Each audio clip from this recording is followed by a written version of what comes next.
Hi there, happy Friday. I'm Stacy Scott and I'm here with Graham Wickham, President and CEO of Wickham Financial and Insurance Services.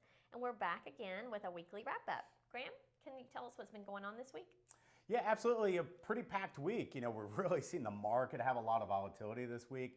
I think coming in from last week, let's just talk about the S&P, was down maybe 5-6% intraday from the highs. And this week, I think the S&P is up about 3% for the week. So we've had a really good rally this week to make back a lot of the losses that we've had. We'll just have to see if that carries forward now that we're going to be starting to edge towards the end of the year and what we call the Santa Claus rally, which is traditionally a pretty good time in the market. A couple other things, and I think this is what's spurring on some real market rally here, is we're getting into third quarter earnings, and they're looking pretty good.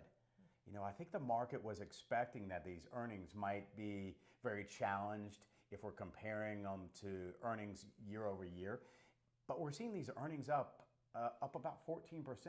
Now, the major banks have primarily been the ones who have reported their earnings and are blowing these earnings out.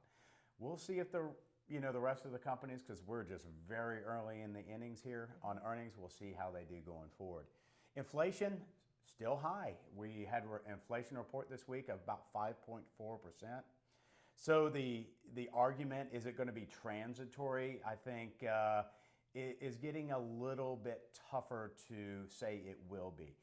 Now, I certainly feel that inflation will come down, but maybe it doesn't come down as quick or as much, and we're left with maybe a little more stubbornly high inflation. Maybe a little more towards long-term average of around 3. It could be somewhere around 3.5, 4. We'll just have to see. I think the real thing that we really encourage our investors, I know as clients that work with us, and hopefully our viewers, think about this. If you have money sitting out there and you're making 1% and inflation, heck, let's just round it down to 5, what did you make? Right, you're in the negative. Yeah, you're negative 4%. That's your real return.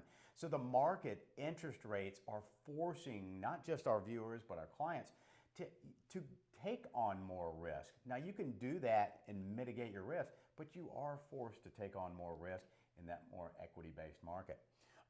Some other things, supply chain and how it could affect the holidays, Christmas time, toys on the shelves, if you might. So I think we were hearing about Los Angeles opening up their ports 24 hours. Yes. And I think to kind of relieve all the ships that are sitting off the port to try to get in and offload so they can go and reload. Yes. So I guess we'll just have to see how that happens. But it sounds like, at least what I'm hearing is maybe that's lightening up a little bit. Hopefully. Or opening up a little bit for these goods to be dropped off and delivered, for the holidays. Right. It's been a concern for a lot of folks. Absolutely. Okay. Well, thank you so much, Graham, and thank you to our viewers for watching. And we will see you again next week when we have another weekly wrap-up. Have a great weekend, everybody. Have a great weekend.